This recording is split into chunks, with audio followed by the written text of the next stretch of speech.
은사리로 들어가는 길은 여름이면 늘 그렇듯 초록으로 무성했다. 백하은은 차창을 내리고 익숙한 듯 낯선 냄새를 맡았다. 풀냄새와 흙냄새, 그리고 어딘가에서 실려오는 마른 목화솜 냄새였다. 할머니 백설인이 세상을 떠난 지 2달. 하은은 유품 정리를 미루고 미루다. 결국 이 여름의 끝자락에야 고향집 대문을 밀고 들어섰다. 공방은 생각보다 작았다. 어릴 적 기억 속에서는 마당 하나가 온통 물레 소리로 가득했던 것 같은데 지금은 나무 문살이 사가 손끝만 스쳐도 부스러질 듯했다. 하은은 고서와 직무를 복원하는 일을 업으로 삼고 있었다. 종이의 결과 실의 오를 읽어내는 손끝의 감각이야말로 그녀가 세상에서 가장 자신 있는 것이었다. 그런 그녀조차 할머니의 방 앞에서는 한참을 망설였다. 방문을 열자 오래된 나무와 마른 풀의 냄새가 훅 끼쳤다. 벽장 안에는 손때 묻은 물레와 배틀 부속들이 가지런히 놓여 있었고 그 옆에 낡은 대나무 상자 하나가 먼지를 뒤집어 쓴 채 자리를 지키고 있었다. 상자를 열자 두꺼운 목화솜 이불 한 채가 나왔다. 색이 바랜 무명천 위로 서린이 손수 놓은 듯한 자잘한 자수가 놓여 있었다.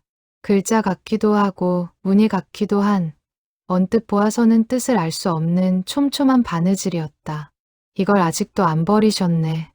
뒤따라 들어온 외당 숙모가 혀를 찼다. 그녀는 서린의 사촌 동생으로 어릴 적부터 이 마을에서 자라가 서린의 젊은 시절을 어렴풋이 기억하는 몇 안 되는 사람이었다. 이 이불 사연이 있어요? 하은이 묻자 외당 숙모는 잠시 뜸을 들이다 낮은 목소리로 말했다. 내 할머니가 젊어서 딱 한 번 누구 얘기를 한 적이 있었지. 이름은 말 안 하고 그냥 그 사람이라고만. 인쇄소에서 일하던 총각이었다는데 전쟁 나고 소식이 끊겼다더라. 그 뒤로 평생 시집도 안 가고 저 밭에서 목화만 길렀지. 하은은 이불을 조심스레 들어 올렸다. 생각보다 묵직했다. 오래된 목화솜 특유의 눅눅하고 따뜻한 무게였다. 이불깃 안쪽 손끝에 닿는 감촉이 어딘가 이상했다. 솜 사이로 얇고 단단한 무언가가 만져졌다. 종이 같기도 나무 같기도 한 질감이었다. 복원가로서의 본능이 먼저 움직였다. 그녀는 이불을 조심스레 펼쳐 빛에 비춰보았다. 바느질 자국들이 유독 촘촘한 부분이 몇 군데 눈에 띄었다. 무늬치고는 규칙성이 없었고 수선한 자국치고는 지나치게 정성스러웠다. 마치 무언가를 그 안에 숨기려는 손길처럼. 숙모, 이 이불 제가 좀 맡아서 손봐드려도 될까요? 외당 숙모는 별 생각 없이 고개를 끄덕였다. 그녀에게는 그저 오래되어 버릴 날만 기다리는 낡은 물건이었을 뿐이다. 그날 밤, 하은은 작업실로 가져온 이불을 조명 아래 펼쳐놓고 오래도록 바라보았다. 어릴 적 할머니는 늘 말이 없는 분이었다. 물레를 돌릴 때만큼은 표정이 편안해 보였지만 그 외의 시간에는 언제나 창밖 먼 곳을 보는 듯한 눈빛이었다. 하은은 그 눈빛의 이유를 한 번도 물어본 적이 없었다. 물어볼 용기가 나지 않았던 것도 있었고 굳이 묻지 않아도 될 만큼 할머니가 늘 그 자리에 있어 주었기 때문이기도 했다. 이불깃에 이상한 감촉이 자꾸만 마음에 걸렸다. 하은은 반지꼬리에서 실뜨개를 꺼내 들었다가 다시 내려놓았다. 함부로 뜯어낼 수 없는 물건이라는 직감이 들었다. 복원이란 언제나 조심스러운 일이었지만 이번만큼은 다른 종류의 조심스러움이 필요했다. 이 이불 속에 무엇이 들었든 그것은 할머니가 평생을 걸쳐 지켜온 무언가일 터였다. 창밖으로 여름밤의 풀벌레 소리가 낮게 이어졌다. 하은은 이불을 다시 상자에 곱게 개어 넣으며 생각했다. 내일은 밭에 나가 보아야겠다고. 할머니가 평생 떠나지 못했던 그 목화밭에 아직 남아있을지 모를 이야기의 흔적을 찾아서 다음 날 아침 하은은 이슬이 채 마르지 않은 밭길을 걸었다. 공방 뒤편으로 이어진 좁은 밭은 오랫동안 손이 가지 않아 잡초가 무성했지만 그 사이사이로 뜻밖에도 하얀 목화송이가 몇 송이 남아 여름 볕에 피어 있었다. 아무도 심지 않았을 텐데 씨앗이 해마다 스스로 싹을 틔워온 모양이었다. 하은은 그 앞에 쪼그려 앉아 오래도록 손끝으로 솜을 만졌다. 부드럽고 가벼웠다. 할머니의 손이 평생 만졌을 바로 그 감촉이었다. 밭 한켠에는 낡은 평상이 하나 놓여 있었다. 다리가 사가 한쪽으로 기울어진 그 평상에 앉으면 공방 지붕과 밭 전체가 한눈에 들어왔다. 외당 숙모의 말에 따르면 서리는 늙어서까지도 저녁마다 그 평상에 나와 앉아있곤 했다고 한다. 누구를 기다리는 사람처럼 해가 완전히 저물 때까지. 하은은 평상에 걸터 앉아 마을을 내려다보았다. 멀리 읍내로 이어지는 신장로가 신라처럼 보였다. 예전에는 저 길로 우마차가 다니고 박물장수가 오가고 그리고 아마도 인쇄소에서 일했다는 그 이름 모를 청년도 저 길을 따라 이 마을에 드나들었을 것이다. 하은은 문득 그 시절의 은사리를 상상해 보았다. 지금보다 훨씬 작고 훨씬 가난했지만 물레 소리와 다듬이질 소리로 가득했을 마을을 돌아오는 길, 하은은 공방 문설주에 새겨진 작은 흠집을 발견했다.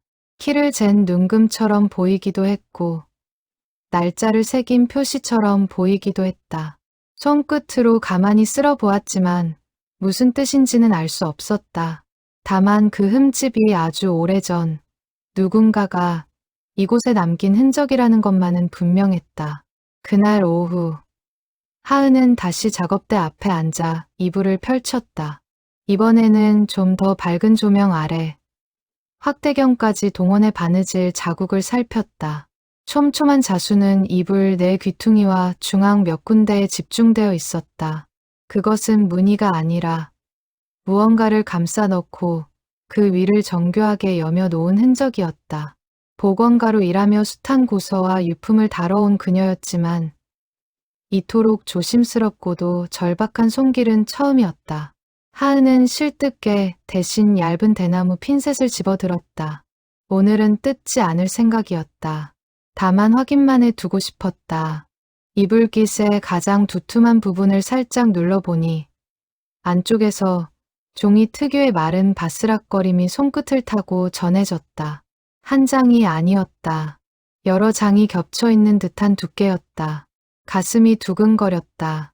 이것이 무엇이든 할머니는 그것을 세상 그 누구에게도 보이고 싶지 않았을 것이다. 그렇기에 옷장 속 상자 안, 이불의 솜 속, 가장 깊고 안전한 곳에 숨겨두었을 것이다. 하은은 잠시 손을 멈추고 생각했다. 이걸 열어보아도 되는 걸까? 할머니가 평생 지킨 침묵을 손녀인 자신이 함부로 풀어헤쳐도 되는 걸까? 하지만 동시에 그녀는 알고 있었다. 이런 식으로 무언가를 숨겨놓는 사람은 언젠가 누군가 발견해 주기를 마음 한구석으로 바라기 마련이라는 것을. 완전히 지우고 싶었다면 태워버렸을 것이다. 서리는 그러지 않았다. 대신 가장 따뜻하고 가장 오래 곁에 두는 물건 속에 그 마음을 켜켜이 눌러 담았다. 하은은 이불을 다시 조심스레 개어 상자에 넣었다. 오늘 밤은 여기까지만. 내일은 실한 올, 한 올을 풀어내듯 천천히 정성을 다해 그 안의 이야기를 꺼내 볼 생각이었다. 창밖으로 저무는 해가 밭 위로 붉은 빛을 길게 들이우고 있었다. 잠들기 전 하은은 서랍 속에 넣어두었던 낡은 사진 한 장을 다시 꺼내 보았다. 장례를 치르며 유품을 정리할 때 발견한 것으로 젊은 시절 서린이 물레 앞에 앉아 찍은 흑백 사진이었다. 사진 속 서린은 놀랄 만큼 앳된 얼굴로 카메라를 정면으로 응시하고 있었는데 그 표정이 묘했다. 웃는 것 같기도 참는 것 같기도 한 얼굴이었다. 사진 뒷면에는 연필로 흐릿하게 적힌 숫자 몇 개가 남아 있었다. 날짜인지 무엇인지 알 수 없었지만 하은은 그것이 예사롭지 않은 기록이라는 예감이 들었다. 그녀는 사진을 다시 서랍에 넣고 불을 껐다. 어둠 속에서 낮에 만졌던 목화솜의 감촉이 손끝에 오래도록 남아있는 듯했다. 할머니가 평생 침묵으로 지켜온 이야기가 이제 막 그 첫 번째 실마리를 드러내려 하고 있었다. 하은은 쉽게 잠들지 못했다. 눈을 감으면 낡은 이불의 감촉과 사진 속 할머니의 알 수 없는 표정이 자꾸만 겹쳐 떠올랐다. 그녀는 몇 번이고 뒤척이다. 결국 다시 불을 켜고 복원 노트를 펼쳤다. 평소라면 유물의 재질과 손상 부위를 기록했을 그 노트에 오늘 밤 그녀는 조금 다른 문장을 적어 내려갔다. 이 이불은 단순한 유품이 아니다. 무언가를 지키기 위한 그릇이다.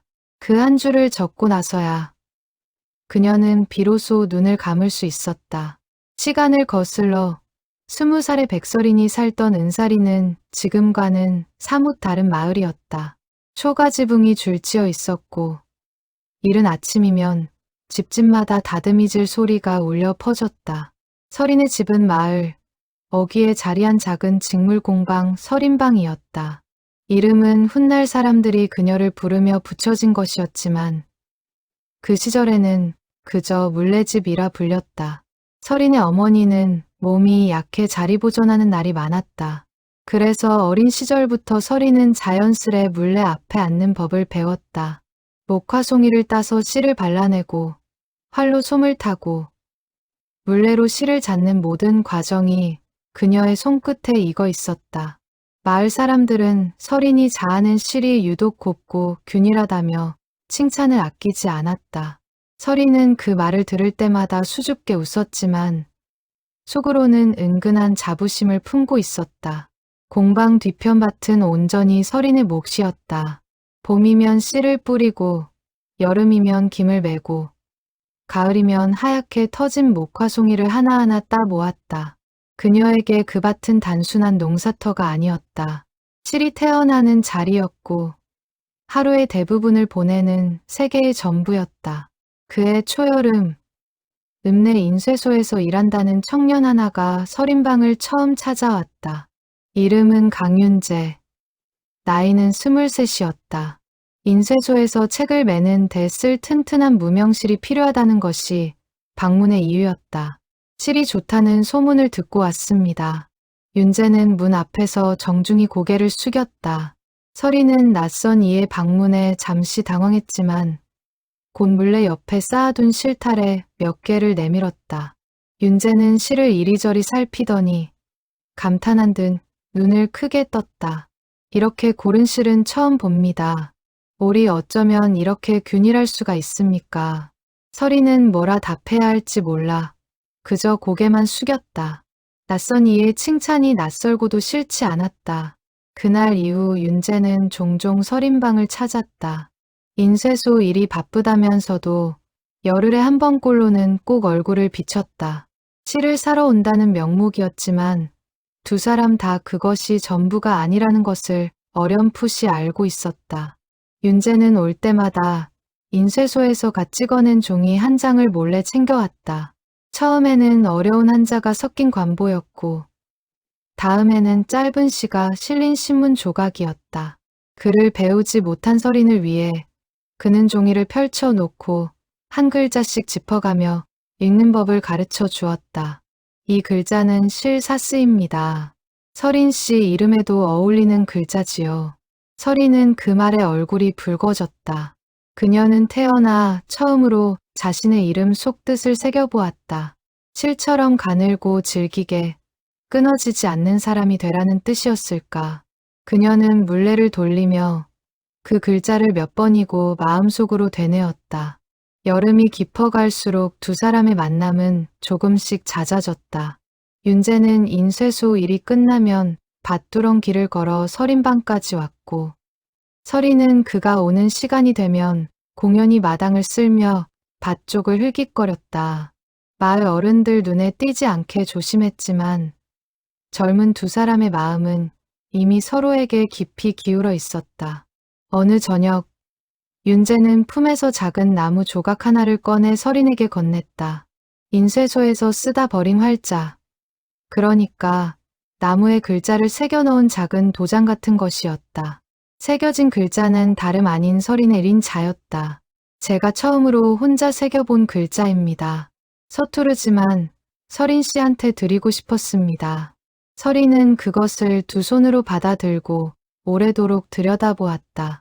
나무의 결을 따라 삐뚤빼뚤 새겨진 글자였지만 그녀에게는 세상 어떤 활자보다 아름다워 보였다. 그녀는 그것을 손수건에 곱게 싸서 품속 깊이 간직했다.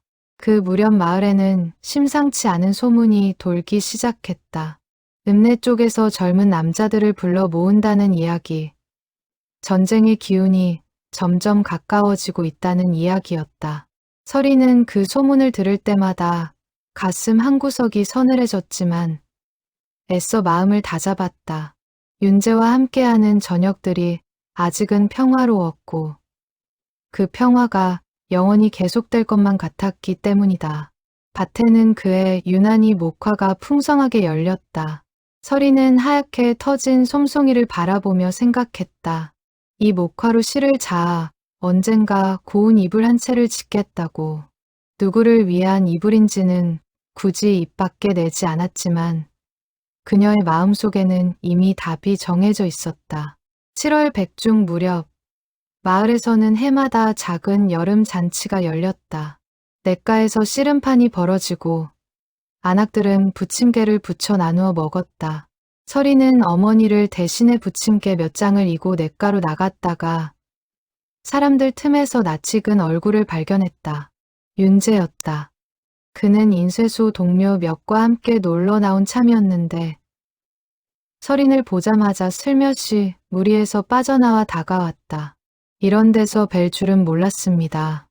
윤재가 멋쩍게 웃으며 인사를 건넸다.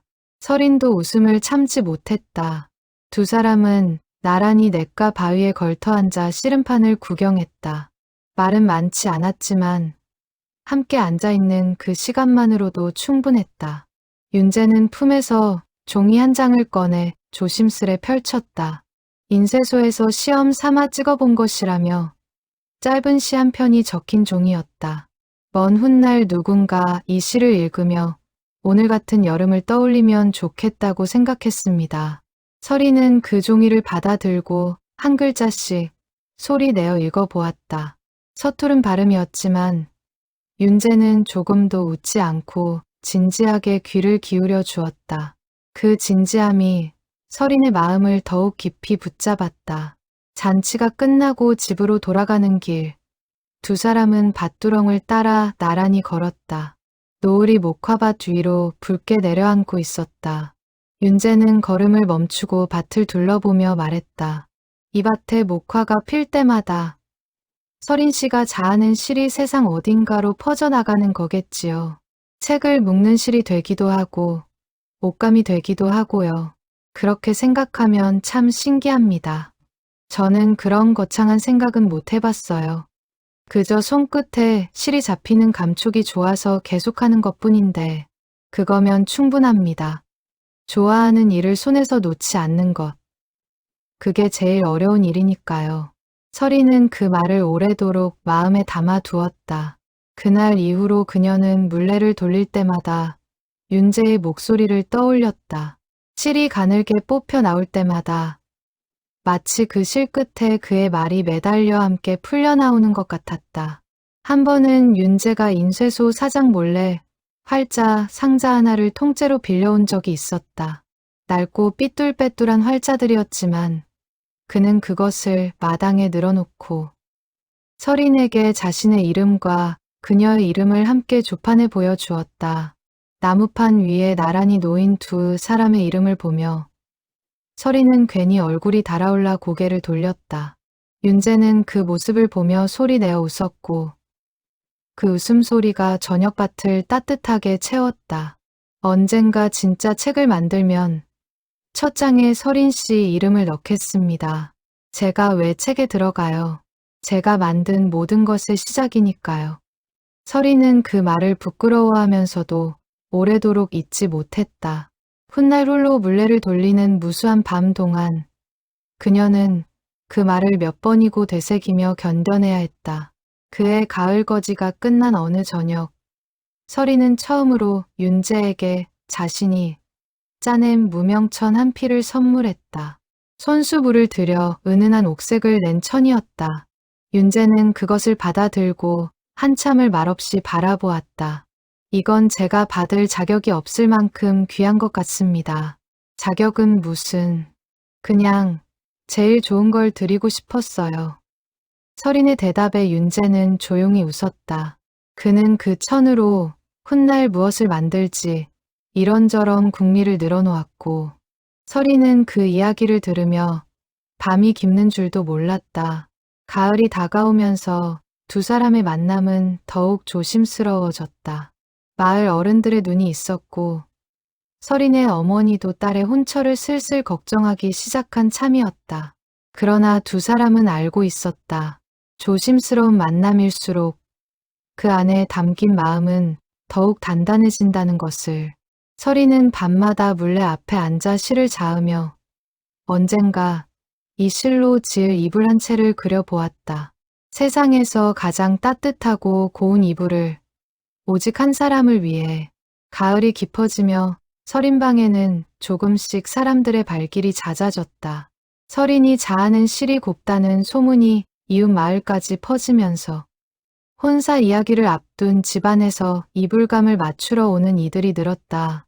서린의 어머니는 딸의 솜씨가 인정받는 것을 대견해 하면서도 한편으로는 딸의 혼처를 넌지시 걱정하곤 했다.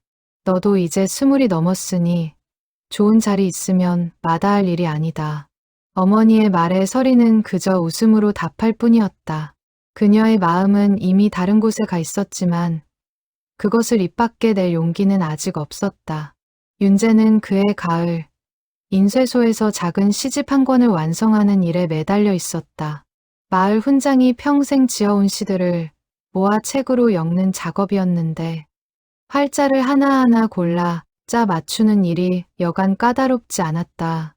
그는 밤늦게까지 인쇄소에 남아 활자를 고르다가도 짬이 나면 서린방으로 달려와 그날 짜 맞춘 문장을 자랑하듯 들려주었다.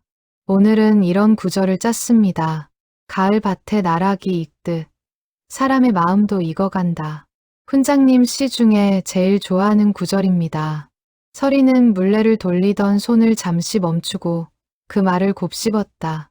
사람의 마음도 나락처럼 익어간다는 말이 지금 두 사람 사이에 놓인 감정을 그대로 표현하는 것만 같았다. 11월 어느 날 윤재는 처음으로 서린의 어머니에게 정식으로 인사를 드렸다. 명절을 앞두고 떡을 빚어 찾아온 그를 보며 어머니는 놀라면서도 싫지 않은 눈치였다.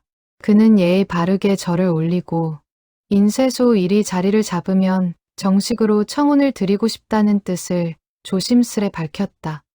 성실한 청년이구나. 어머니는 훗날 그렇게만 말했다. 서린은 그 짧은 말 속에 담긴 승낙의 뜻을 알아채고 가슴이 벅차올랐다. 두 사람의 인연이 마을 사람들 앞에 조금씩 드러나기 시작한 것도 그 무렵부터였다. 그러나 같은 시기 읍내에서는 불길한 소문이 점점 더 구체적인 모습을 띠기 시작했다. 젊은 남자들을 대상으로 한 소집 통지가 이웃 마을에서부터 하나둘 날아들고 있다는 이야기였다. 인쇄소 동료 하나가 이미 통지를 받았다는 소식에 윤재의 얼굴에도 그늘이 들이우기 시작했다. 설마 저한테까지 오겠습니까? 윤재는 애써 웃으며 서린을 안심시켰지만 그 웃음이 예전 같지 않다는 것을 서린은 느낄 수 있었다. 그녀는 밤마다 물레를 돌리며 마음속으로 빌었다. 부디 이 평화로운 나날이 조금만 더 이어지기를. 12월 초 윤재는 인쇄소에서 완성한 시집 한 권을 서린에게 선물했다. 첫 장에는 그의 손글씨로 짧은 문구가 적혀 있었다. 겨울이 지나면 봄이 오듯 우리에게도 좋은 날이 올 것입니다. 서린은 그 책을 가슴에 꼭 안고 이 겨울이 부디 무사히 지나가기를 다시 한번 빌었다. 그해 겨울 서리는 밭에 남은 마지막 목화솜을 모두 거두어 들였다. 유난히 많은 양이었다. 그녀는 그것으로 이불 한 채를 짓기로 마음먹었다. 누구를 위한 것인지는 이제 굳이 숨길 필요도 없었다. 어머니도 이웃들도 이미 짐작하고 있었으니까. 서리는 밤마다 실을 잡고 그 실로 무명천을 짜며 생각했다. 이 이불이 완성되는 날 윤재에게 정식으로 마음을 전하겠다고. 하지만 세상 일은 사람의 바람대로 흘러가지 않았다. 해가 바뀌기도 전 마을에는 전운이 성큼 다가와 있었다. 그 무렵 인쇄소에도 변화가 찾아왔다. 평소 찍어내던 시집이나 관보 대신 알 수 없는 공문서와 벽보가 인쇄소 작업대를 채우기 시작한 것이다. 윤재는 그 종이들을 조판하며 손끝이 떨리는 것을 몇 번이고 느꼈다. 글자 하나하나가 심상치 않은 무게를 지니고 있었다. 그는 애써 내색하지 않으려 했지만 밤늦게 서린방으로 걸어오는 그의 발걸음은 예전보다 무거워져 있었다. 서린 역시 마을 분위기가 달라졌음을 느끼고 있었다. 장터에 나가면 사람들이 낮은 목소리로 수군거렸고 젊은 남자들이 하나둘 자취를 감춘다는 소문이 돌았다. 누구는 산으로 피신했다 하고 누구는 이미 소집되어 끌려갔다는 이야기였다. 그녀는 그런 소문을 들을 때마다 물레를 돌리던 손을 멈추고 한참을 멍하니 앉아 있곤 했다. 그럼에도 두 사람은 서로에게 불안을 애써 감추었다. 윤재는 여느 때처럼 밤이면 서린방을 찾아와 그날 조판한 활자 중 마음에 드는 문장을 들려주었다.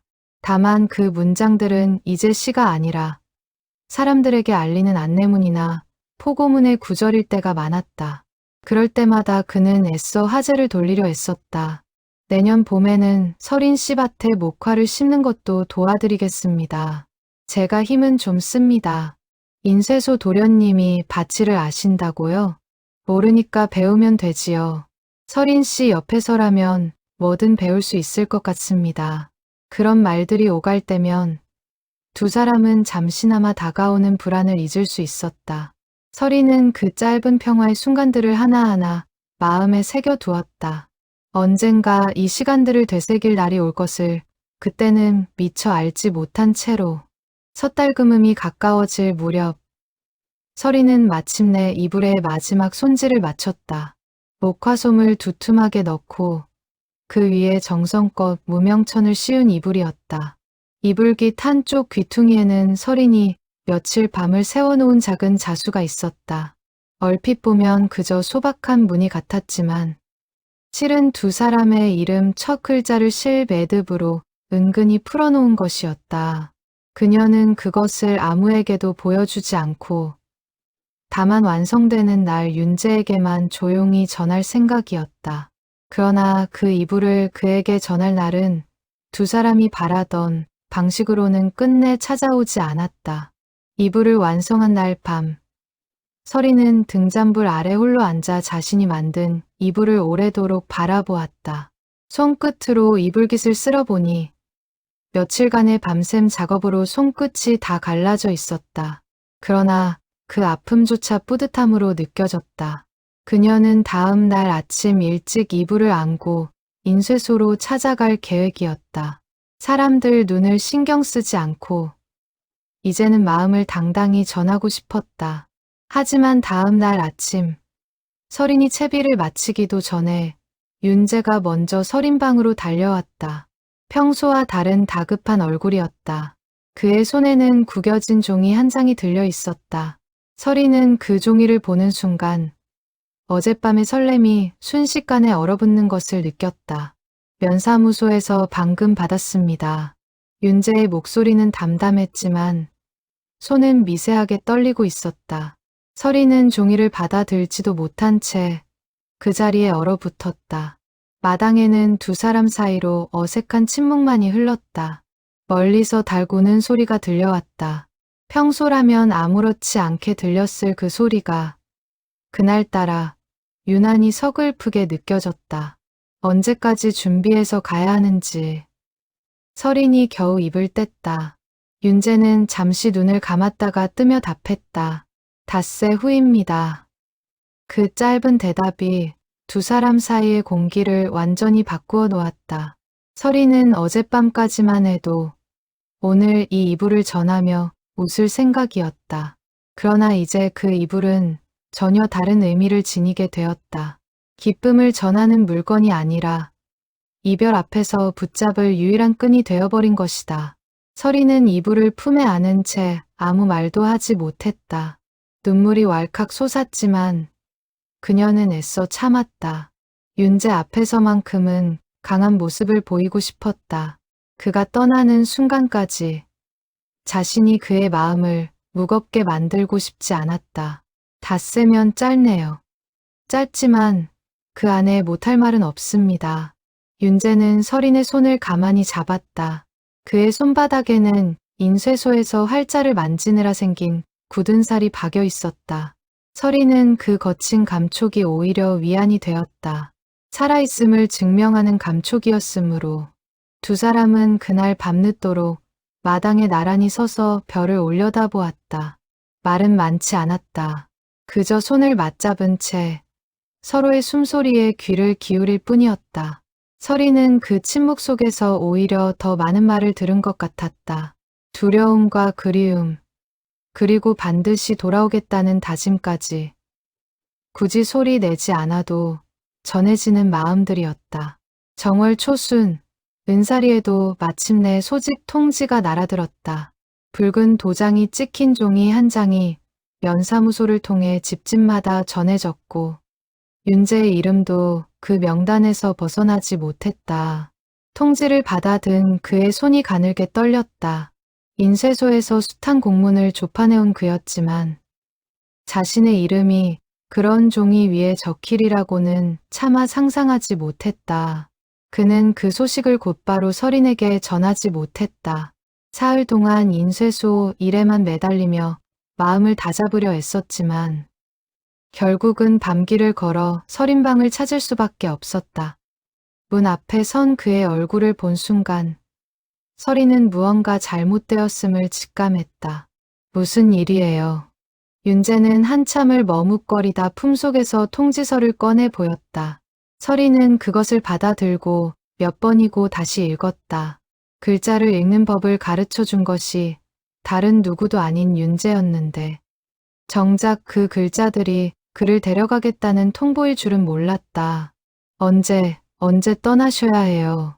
닷새 후입니다. 닷새. 그 짧은 시간이 마치 모래알처럼 손가락 사이로 빠져나갈 것만 같았다. 설이는 아무 말도 하지 못한 채 그저 통지서를 움켜쥐고 있었다.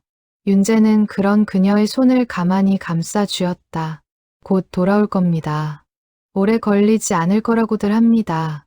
그 말이 위로가 되지 않는다는 것을 두 사람 모두 알고 있었다.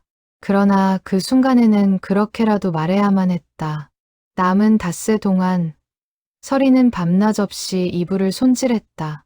이미 완성된 이불이었지만 그녀는 다시 한번 실밥 하나하나를 살피고 매듭을 단단히 여몄다. 마치 그렇게 하면 이불 속에 담긴 마음이 조금이라도 더 단단해질 것처럼 윤재가 떠나기 전날 밤 그녀는 마침내 그 이불을 그에게 건넸다. 이걸 가져가시라고 만든 건 아니에요. 이건 여기 이 밭에 두고 갈게요. 대신 돌아오시면 제일 먼저 이 이불을 덮고 하룻밤 주무세요. 그때까지 제가 잘 두고 있을게요. 윤재는 그 말의 뜻을 알아챘다. 이불은 기다림의 증표였다. 그가 반드시 돌아와야 할 이유였다. 그는 고개를 끄덕이며 품속에서 작은 나무 상자 하나를 꺼내 설인에게 건넸다. 상자 안에는 그가 처음 새겨 주었던 활자, 그리고 몇 자 더 새로 새긴 활자 몇 개가 들어 있었다. 제가 없는 동안 심심하시면 이걸로 글자 연습을 하십시오. 돌아오면 설인 씨가 쓴 편지를 받아보고 싶습니다. 떠나는 아침, 설이는 밭 어귀까지 그를 배웅했다. 겨울 찬바람이 목화밭을 스치고 지나갔다. 이미 다 거두어들인 밭에는 마른 줄기만 앙상하게 남아 바람에 흔들렸다. 두 사람은 밭 가장자리에 서서 오래도록 서로를 바라보았다. 할 말은 많았지만 정작 입 밖으로 나온 말은 몇 마디 되지 않았다. 꼭 돌아오세요. 기다려 주십시오. 반드시 돌아오겠습니다. 윤재는 신장로 쪽으로 몸을 돌렸다. 몇 걸음 걷다가 다시 돌아서서 손을 흔들었고 설인도 그 자리에 선 채 오래도록 손을 흔들었다. 그의 모습이 신장로 구비를 돌아 완전히 사라질 때까지 그녀는 자리를 뜨지 못했다. 겨울바람이 옷깃 사이로 파고들었지만 추위조차 느껴지지 않았다. 그날 이후 설이는 매일 저녁밥 가장자리 평상에 나와 앉았다. 신장로 쪽을 바라보는 것이 어느새 그녀의 하루 일과가 되어 있었다. 마을 사람들은 그런 그녀를 보며 안쓰러운 눈빛을 보냈지만 아무도 대놓고 말을 걸지는 않았다. 다들 알고 있었다. 그녀가 무엇을, 아니, 누구를 기다리고 있는지를. 떠나기 전 마지막 닷새 동안 두 사람은 짧은 시간이나마 최대한 함께 있으려 애썼다. 윤재는 인쇄소 일을 잠시 접고 설인방을 오가며 그녀가 밭일을 하는 동안 곁을 지켰다. 밭일에 서툰 그는 목화 줄기를 잘못 밟아 넘어지기도 하고 씨를 발라내는 손놀림이 굼떠 설인에게 핀잔 아닌 핀잔을 듣기도 했다. 그런 소소한 순간들이 오히려 두 사람에게는 더없이 소중했다. 다가올 이별을 애써 잊게 해주는 시간이었으니까. 떠나기 이틀 전 저녁, 윤재는 인쇄소에서 마지막으로 조판한 문장 하나를 설인에게 들려주었다. 오늘은 이런 문장을 짰습니다. 기다림은 헛되지 않다. 다만 더디게 이루어질 뿐이다. 어느 옛 문헌에서 본 구절인데 요즘 제 마음 같아서 옮겨보았습니다. 설이는 그 말을 마음에 깊이 새겼다. 그녀는 그 문장이 훗날 자신의 평생을 이끌어갈 좌우명이 되리라고는 그때는 미처 알지 못했다. 떠나기 전날 밤, 두 사람은 밭 한가운데 나란히 앉아 밤하늘을 올려다보았다. 별빛 아래 목화밭이 어렴풋이 하얗게 빛나고 있었다. 윤재는 낮은 목소리로 말했다. 제가 돌아오면 이 밭에서 정식으로 혼례를 올립시다. 화려하지 않아도 좋습니다. 설인 씨와 저, 그리고 이 목화밭이면 충분합니다. 설이는 그 말에 눈물이 핑 돌았지만 애써 웃음으로 답했다. 약속이에요. 꼭 지키셔야 해요. 제 목숨을 걸고 지키겠습니다. 그 말이 훗날 얼마나 무거운 것이 될지. 그날 밤에 두 사람은 짐작조차 하지 못한 채 그저 서로의 온기에 기대어 밤을 지새웠다. 떠나는 날 새벽, 설이는 아무도 깨지 않은 시각에 홀로 일어나 부엌으로 나갔다. 그녀는 남은 곡식을 탈탈 털어 주먹밥 몇 덩이를 만들고 장에서 아껴두었던 무명천으로 그것을 곱게 쌌다. 넉넉하지 못한 살림이었지만 그 안에 담을 수 있는 정성만큼은 아끼지 않았다. 주먹밥을 싸는 그녀의 손끝이 가늘게 떨렸다. 이것이 그에게 해줄 수 있는 마지막 일일지도 모른다는 생각이 애써 누르려 해도 자꾸만 마음 한구석에서 고개를 들었다. 어머니 역시 그날 아침만큼은 자리를 털고 일어나 마당까지 나왔다. 몸이 성치 않은 어머니가 문지방을 넘어서는 것을 보고 설이는 놀라 부축하려 했지만 어머니는 손사래를 쳤다. 이런 날 아니면 언제 배웅을 해보겠니? 어머니는 윤재의 손을 꼭 잡고 낮은 목소리로 말했다. 부디 몸성이 돌아오게. 우리 설인이 자네 없이는 이제 못 사는 아이야. 윤재는 그 말에 고개를 깊이 숙였다. 장모가 될 뻔한, 아니 언젠가 정말 장모가 되어 주었을 그 노인의 손을 마주 잡으며 그는 목이 메어 아무 말도 하지 못했다. 마당을 나서기 직전 윤재는 마지막으로 설인방 처마 밑에 걸린 마른 목화솜 몇 송이를 오래도록 바라보았다. 지난 가을 수확하고 남은 것들을 설인이 처마 밑에 매달아 둔 것이었다. 그는 그중 작은 솜송이 하나를 손끝으로 살며시 뜯어내어 품속 저고리 안쪽에 조심스레 넣었다. 이거라도 가져가겠습니다. 힘들 때마다 이 감촉을 떠올리면 견딜 수 있을 것 같습니다. 서리는 그 모습을 보며 끝내 눈물을 참지 못했다. 그녀는 고개를 돌려 눈물을 훔치고는 애써 밝은 목소리로 말했다. 가시는 길 부디 조심하세요. 저는 여기서 이 밭에서 기다리고 있을게요. 두 사람은 그렇게 마당 어귀에서 마지막 인사를 나누었다. 아침 안개가 신장로를 따라 옅게 깔려 있었고 윤재의 뒷모습은 그 안개 속으로 서서히 스며들듯 멀어져 갔다. 서리는 그 모습이 완전히 사라질 때까지 숨죽인 채 그 자리를 지켰다. 안개가 완전히 걷힌 뒤에도 서리는 한참을 그 자리에 서 있었다. 발밑으로 이슬에 젖은 흙이 차갑게 느껴졌지만 그녀는 움직이지 않았다. 마치 조금이라도 몸을 움직이면 방금 헤어진 그 순간이 정말로 끝나버릴 것만 같았다. 그녀는 손에 쥐고 있던 목화솜 한 자락을 가슴에 꼭 눌러 안았다. 그것이 그날 아침 그녀가 자신에게 건넬 수 있는 유일한 위로였다. 한참 뒤에야 서리는 몸을 일으켜 밭으로 들어갔다. 간밤에 함께 앉았던 자리. 그가 혼례를 약속했던 바로 그 자리에 그녀는 오래도록 서 있었다. 마른 줄기뿐인 겨울밭이었지만 그녀의 눈에는 그 위로 하얀 꽃이 만발한 여름날의 풍경이 겹쳐 보였다. 그녀는 다짐하듯 중얼거렸다. 봄이 오면 다시 씨를 뿌릴 거예요. 당신이 돌아오실 때까지 이 밭은 제가 지킬게요. 바람이 마른 줄기를 스치며 낮게 소리를 냈다. 마치 그 다짐에 답하는 듯한 소리였다. 윤재가 떠난 뒤 처음 한 달, 서리는 매일 밤 그에게 편지를 썼다. 글을 배운 지 얼마 되지 않아 서투른 문장이었지만 한자 한자 눌러 쓴 그 글씨에는 하루 동안 있었던 소소한 일들이 빼곡히 담겼다.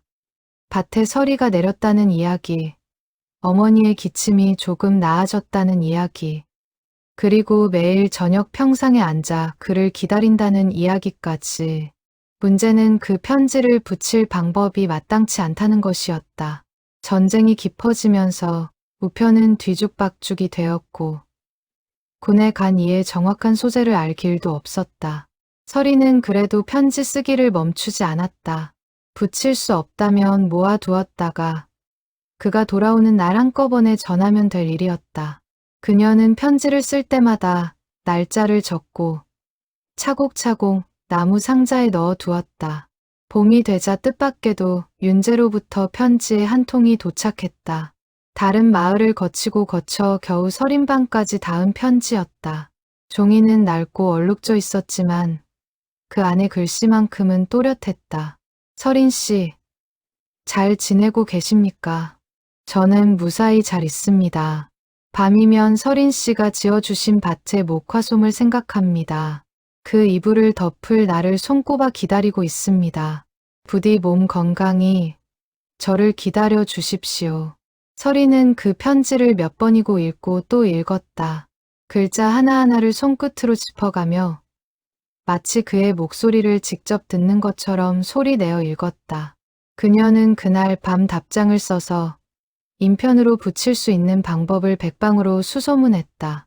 다행히 읍내로 나가는 장사꾼 편에 편지를 붙일 수 있었다.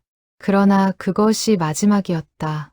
그 후로 몇 달이 지나도록 윤재에게서는 더 이상 소식이 오지 않았다. 서리는 매일같이 신장로를 바라보며 인편이 오기를 기다렸지만 돌아오는 것은 침묵뿐이었다. 마을에는 전황이 점점 어려워지고 있다는 흉흉한 소문이 돌았고 이웃 마을 청년 몇이 이미 돌아오지 못했다는 이야기도 들려왔다. 서린의 어머니는 딸의 얼굴이 날로 야위어가는 것을 지켜보며 마음 아파했다.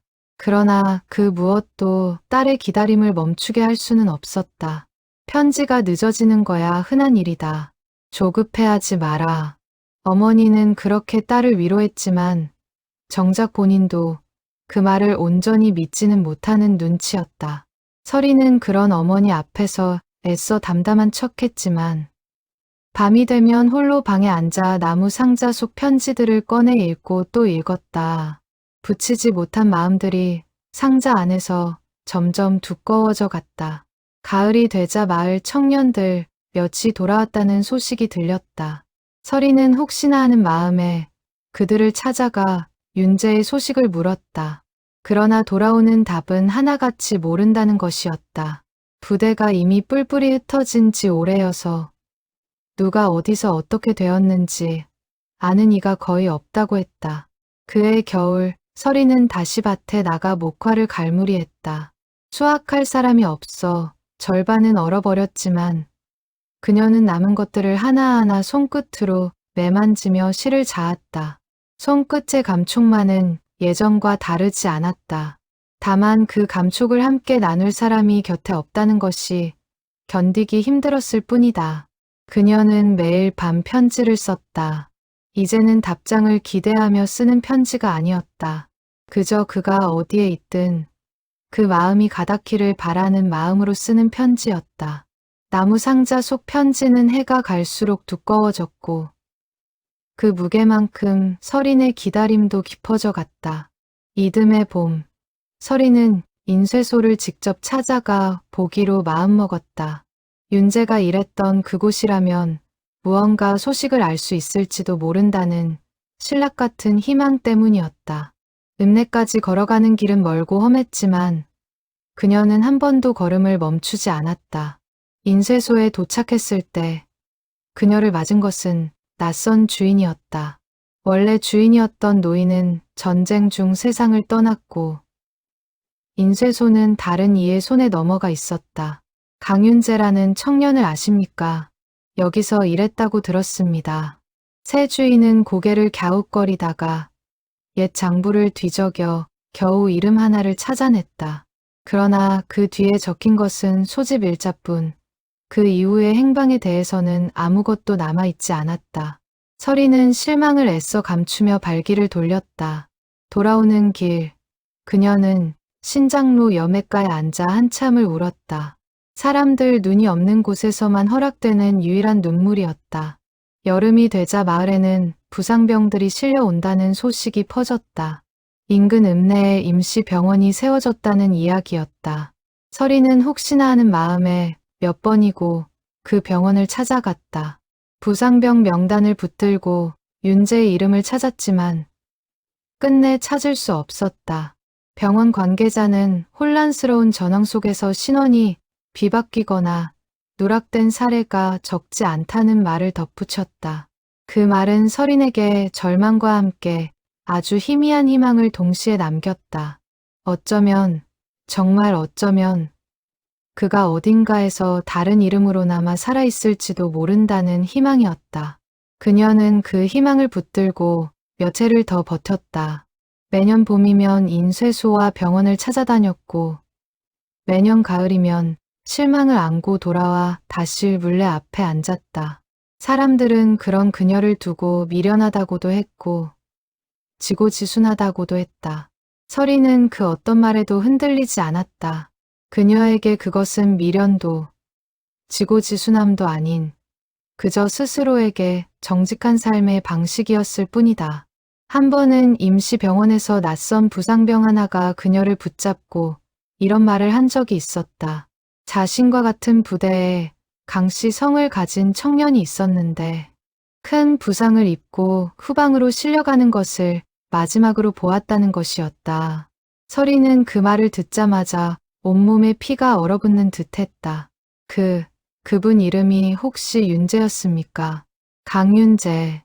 부상병은 미안한 표정으로 고개를 저었다. 이름까지는 기억이 안 납니다. 워낙 급박한 상황이었어서요. 다만 얼굴이 유독 선한 인상이었던 것만 기억납니다. 책 이야기를 좋아했던 것 같기도 하고요. 그 몇 마디만으로도 서리는 그것이 윤재라는 확신이 들었다. 그녀는 그 부상병을 붙잡고 후방 병원의 위치를 몇 번이고 캐물었다. 병원은 아주 멀리 걸어서 며칠은 좋게 걸리는 곳에 있다고 했다. 서리는 그 길로 돌아와 짐을 꾸렸다. 어머니는 몸이 약한 딸이 그 먼 길을 혼자 나서겠다는 말에 극구 말렸지만 설인의 결심은 흔들리지 않았다. 그녀는 사흘 밤낮을 걸어 마침내 그 병원에 다다랐다. 그러나 도착한 병원은 이미 다른 곳으로 옮겨진 지 오래였다. 낡은 건물만 텅 빈 채 남아 있었고 근방 마을 사람 몇에게 물어봐도 정확한 행방을 아는 이가 없었다. 설이는 그 자리에 주저앉아 오래도록 움직이지 못했다. 손끝에서 힘이 다 빠져나가는 듯한 절망이었다. 그러나 그녀는 끝내 다시 몸을 일으켰다. 여기서 주저앉으면 그 신락 같은 희망마저 완전히 놓아버리는 것 같았기 때문이다. 돌아오는 길, 설이는 스스로에게 다짐했다. 더 이상 그를 찾아 헤매지 않겠다고. 대신 그가 어디에 있든 그가 돌아올 곳이 분명히 존재하도록 이 자리를 지키겠다고. 그것이 그녀가 할 수 있는 가장 확실한 사랑의 방식이었다. 그날부터 설이는 밭을 대하는 마음가짐이 조금 달라졌다. 예전에는 그저 실을 얻기 위한 수확이었다면 이제는 하나의 신호였다. 밭에 목화가 하얗게 피어있는 한 그가 돌아올 곳은 여전히 이곳에 남아있다는 증거였다. 그녀는 매일 아침 눈을 뜨면 가장 먼저 밭으로 나가 어젯밤 사이 몇 송이나 더 피었는지 헤아리는 것으로 하루를 시작했다. 그해 늦가을, 설이는 마을 초입에 작은 우체통 하나가 새로 세워졌다는 소식을 들었다. 전쟁으로 끊어졌던 우편이 다시 이어지기 시작했다는 뜻이었다. 그녀는 며칠을 망설이다. 그동안 모아두었던 편지 중 가장 최근에 쓴 거 한 통을 골라 조심스레 붙여보았다. 수신인 주소도 정확히 알지 못한 채 그저 마지막으로 전해들음 부대의 이름 하나만 의지한 채였다. 편지는 몇 달 뒤 수취인 불명이라는 도장이 찍혀 되돌아왔다. 설이는 그 도장을 오래도록 바라보다 그 편지마저 소중히 상자에 넣어두었다. 닿지 못한 마음도 그녀에게는 여전히 소중한 기록이었다. 전쟁이 끝났다는 소식이 마을에 전해진 것은 그로부터 3년이 더 지난 뒤였다. 사람들은 안도의 한숨을 내쉬었지만 그 안도는 온전히 기쁨이 되지 못했다. 떠났던 이들 중 절반 넘게 돌아오지 못했기 때문이다. 윤재 역시 그 중 하나였다. 인쇄소 옛 동료를 통해 전해들은 소식은 그저 소식 불명이라는 짧은 문구뿐이었다. 죽었다는 확인도 살아있다는 확인도 아닌 가장 잔인한 형태의 대답이었다. 설이는 그 소식을 듣고도 눈물을 보이지 않았다. 다만 그날 이후로 저녁마다 평상에 나가 앉는 습관이 더욱 굳어졌을 뿐이다. 마을 사람들은 이제 대놓고 그녀를 걱정하기 시작했다. 25을 넘긴 나이에도 혼처 이야기. 한번 꺼내지 않는 그녀를 두고 안타까움과 답답함이 섞인 말들이 오갔다. 이러다 청산과부 신세되는 거 아니냐. 혼인도 안 했는데 무슨 청산과부야. 이런 수군거림 속에서도 설이는 흔들리지 않았다. 어머니가 세상을 떠난 것은 그로부터 2년 뒤였다. 홀로 남겨진 설이는 이제 온전히 혼자만의 힘으로 공방과 밭을 지켜야 했다. 그녀는 물레를 돌리고 목화를 심고 실을 자으며 하루하루를 채워나갔다. 사람들은 처음에는 그녀를 안쓰럽게 여기다가 시간이 지나면서 차츰 그녀의 존재를 당연하게 받아들였다. 은사리의 물레집 처녀는 그렇게 마을의 오래된 풍경 중 하나가 되어갔다. 몇몇 중매가 들어오기도 했다. 이웃 마을 호라비, 읍내의 젊은 상인, 심지어 나이 지긋한 호라비까지. 그러나 설이는 그때마다 조용히 고개를 저었다. 이유를 묻는 이들에게 그녀는 아무 말도 하지 않았다. 다만 밭에 나가 목화를 어루만지며 마음속으로만 대답할 뿐이었다. 아직 기다리고 있다고. 세월이 흐르며 설인방을 찾는 이들도 하나둘 줄었다. 공장에서 찍어 나오는 실이 흔해지면서 손으로 자은 실을 찾는 사람이 드물어진 탓이었다. 설이는 그래도 물레를 놓지 않았다. 그것은 이제 생계의 수단이라기보다 그녀 자신을 지탱하는 유일한 의식과도 같았다.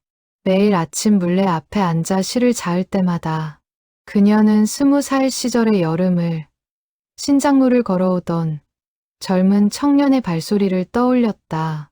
그녀는 매년 밭에서 거둔 목화솜을 조금씩 모아두었다. 언젠가 완성할 또 하나의 이불을 위해서였다. 이미 그에게 남기고 온 이불이 있었지만 그녀는 매년 새로운 솜을 더해 그것을 손질하고 보수했다. 세월이 지나며 낡은 부분은 새 천으로 덧대고 해진 곳은 다시 촘촘히 기웠다. 그렇게 이불은 조금씩 두꺼워지고 조금씩 서린의 세월을 껴안게 되었다. 그녀는 붙이지 못한 편지도 계속 써 나갔다. 나무 상자가 편지로 가득 차자 그녀는 그것들을 조심스레 이불기 속에 옮겨 넣기 시작했다. 언젠가 누군가 이 이불을 열어본다면 그 안에서 자신의 평생을 발견하게 되리라는 것을 그녀는 어렴풋이 알고 있었을지도 모른다. 어쩌면 그것이야말로 침묵으로 일관했던 그녀가 세상에 남기고 싶었던 유일한 고백이었을 것이다.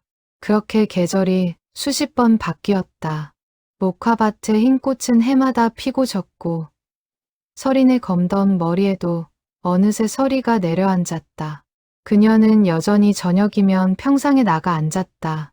이제는 습관이 되어버린 끝나지 않는 기다림이었다. 마을 아이들에게 서리는 어느새 물레 할머니로 불리기 시작했다.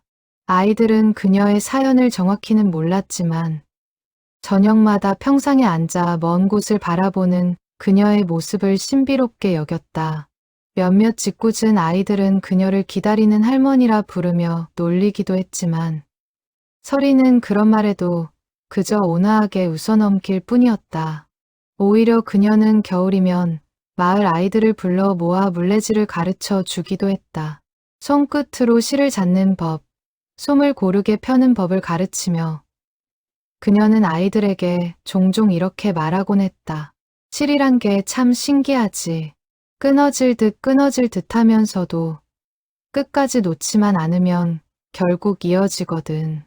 아이들은 그 말의 깊은 뜻을 알지 못한 채 그저 고개를 끄덕였지만 훗날 어른이 되어서야 그 말 속에 담긴 서린의 평생을 이해하게 되었다는 이들이 적지 않았다.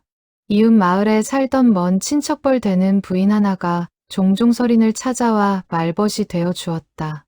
두 사람은 함께 물레를 돌리며 이런저런 세상 이야기를 나누었다. 그 부인만이 유일하게 서린이 가끔씩 흘리는 예시하기의 조각들을 들을 수 있었다.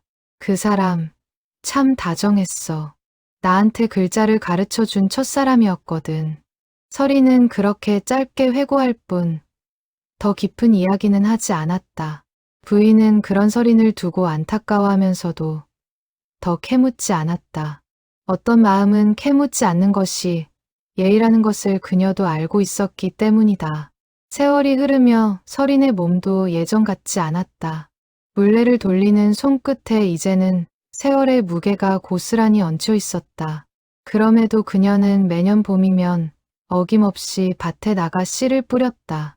힘에 부쳐 예전만큼 많은 양을 심지는 못했지만 그 작은 밭 한 떼기만큼은 끝까지 놓지 않았다. 그것은 생계를 위한 농사가 아니라 약속을 지키는 하나의 의식이었다. 마을에 텔레비전이 처음 들어오고 신장로가 아스팔트로 포장되고 젊은이들이 하나둘 도시로 떠나가는 동안에도 서리는 은사리를 떠나지 않았다. 몇몇 조카뻘 되는 이들이 그녀에게 함께 도시로 나가 살자고 권했지만 그녀는 그때마다 조용히 고개를 저었다. 내가 여길 떠나면 그 사람이 돌아왔을 때 아무도 없는 빈집만 보게 될 텐데. 그 말을 들을 때마다 조카들은 마음이 아팠지만 더는 권하지 못했다. 서린의 그 고집스러운 기다림이 이제는 그녀 삶의 뿌리와도 같다는 것을 모두가 알고 있었기 때문이다. 노년에 접어들며 서린은 종종 몸이 아팠다. 무릎이 시리고 손끝의 감각도 예전만 못했다. 그럼에도 그녀는 하루도 물레를 손에서 놓지 않았다. 이웃들이 병원에 가 보라 권해도 그녀는 웃으며 손사래를 쳤다. 이 손이 멈추면 그 사람과의 약속도 멈추는 것 같아서 그녀는 밤마다 이불을 꺼내 손질했다. 낡은 부분을 새로 기우고 솜을 갈아 넣고 그리고 그 안에 새로운 편지를 한 장씩 더해 넣었다. 이제 그녀의 편지는 안부를 묻는 내용에서 점차 그저 하루하루를 살아낸 기록으로 바뀌어 있었다. 화려한 문장도 격정적인 그리움의 토로도 아닌 그저 담담한 일상의 기록들. 그러나 그 담담함 속에는 평생을 두고 단 한 번도 흔들리지 않은 마음이 고스란히 담겨 있었다. 세상을 떠나기 얼마 전 설이는 조카딸 하나에게 이런 말을 남겼다. 나 죽거든. 저 이불은 함부로 버리지 말고 잘 간직해 다오. 언젠가 누군가는 저 안에 담긴 이야기를 알아줄 테니까. 조카딸은 그 말을 대수롭지 않게 흘려들었지만 훗날 그 이불이 하은의 손에 전해지고 그 안의 이야기가 세상에 드러나는 것을 보며 설인의 그 마지막 당부가 얼마나 깊은 뜻을 담고 있었는지 뒤늦게 깨닫게 된다. 설인은 세상을 떠나던 그해 여름에도 어김없이 밭에 나갔다. 몸이 예전 같지 않아 오래 서 있지도 못했지만 그녀는 마지막 힘을 다해 목화 몇 송이를 손수 따들였다. 그리고 그것을 이불 한 귀퉁이에 마지막으로 덧대어 넣었다. 훗날 하은이 발견하게 될 가장 마지막 자수는 바로 그의 여름 설인의 마지막 손길이 남긴 흔적이었다. 그해 겨울 설인은 조용히 눈을 감았다. 마을 사람들은 그녀의 장례를 치르며 저마다 한마디씩 추억을 나누었다.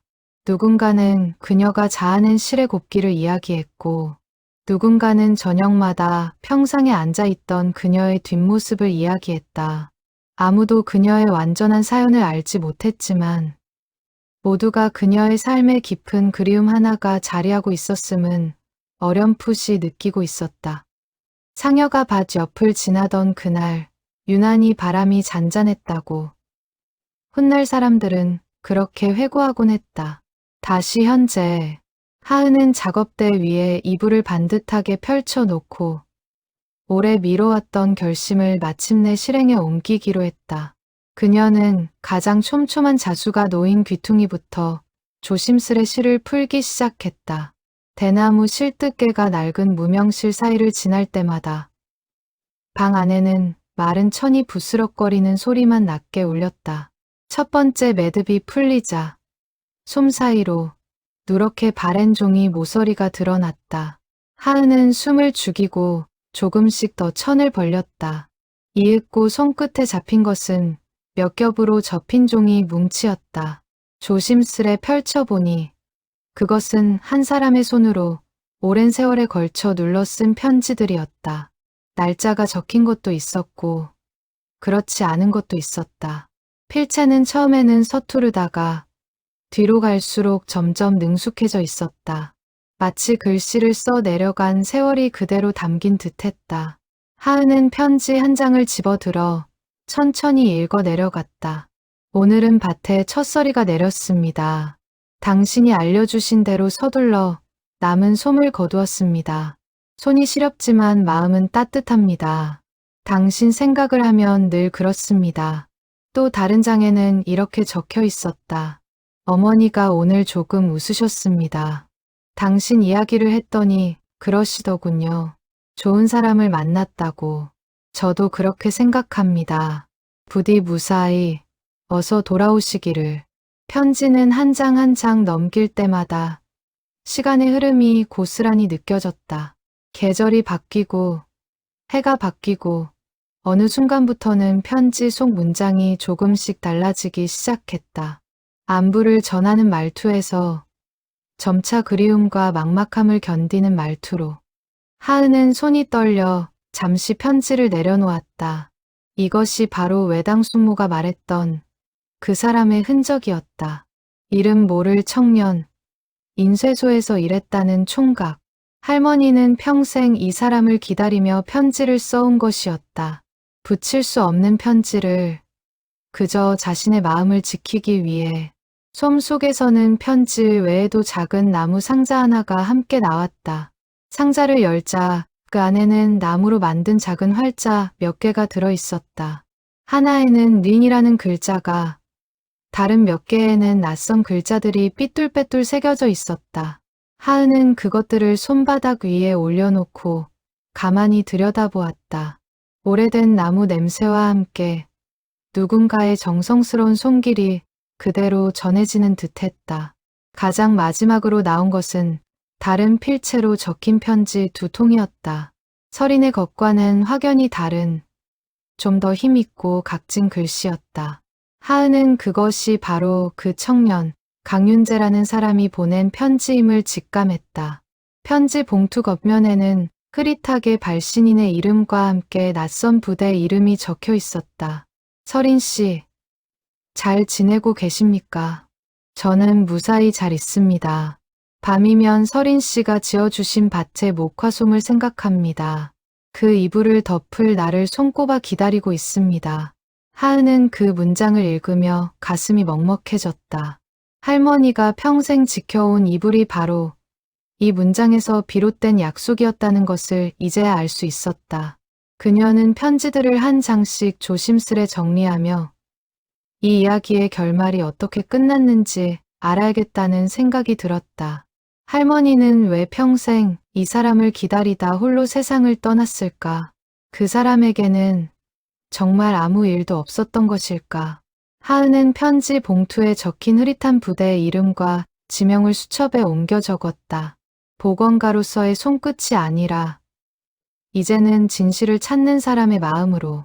편지를 정리하던 중 하은은 유독 두꺼운 종이 한 장을 발견했다. 다른 편지들과 달리 2번 접혀 있었고 겉면에는 아무 글씨도 없었다. 조심스레 펼쳐보니 그것은 편지가 아니라 서린이 손수 그린 작은 밭의 그림이었다. 목화밭과 공방, 그리고 평상의 위치까지 정성껏 표시되어 있었고 한쪽 구석에는 이렇게 적혀 있었다. 당신이 돌아올 곳은 언제나 여기입니다. 하은은 그 그림을 오래도록 들여다보았다. 지도라기보다는 마음의 자리를 표시해 둔 것 같았다. 혹시라도 그가 길을 잃고 헤맬 때 이 그림 한 장으로라도 돌아올 길을 찾기를 바라는 마음이었을 것이다.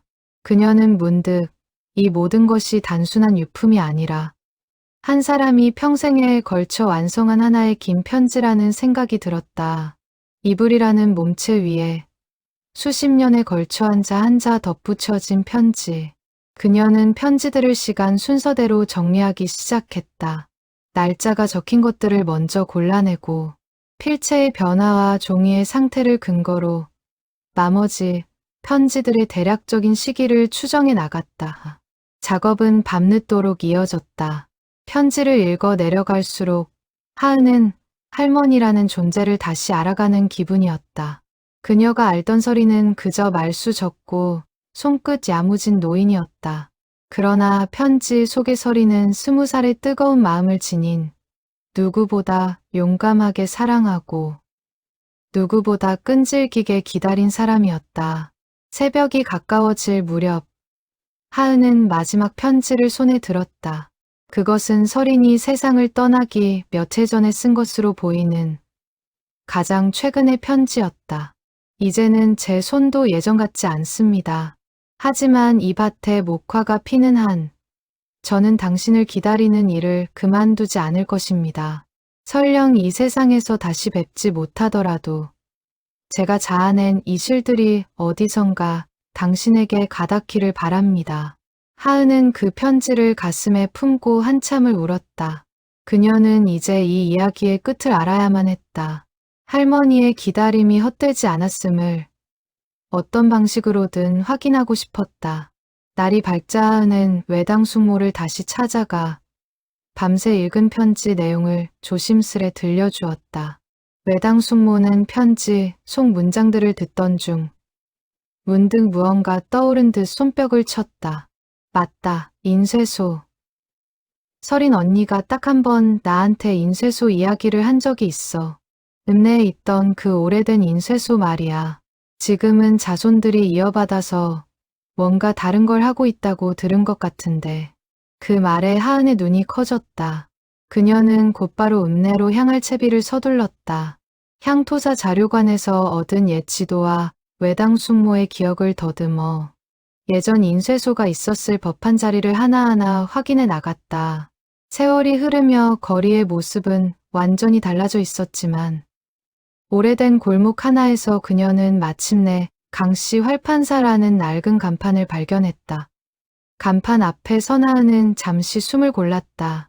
이 문을 열면 무엇을 마주하게 될지 알 수 없었다. 어쩌면 아무 관련 없는 사람들일 수도 있었다. 그러나 그녀는 편지 봉투 속 지명과 이름, 그리고 오랜 세월을 건너온 신락 같은 단서들을 떠올리며 마침내 문 손잡이를 잡았다.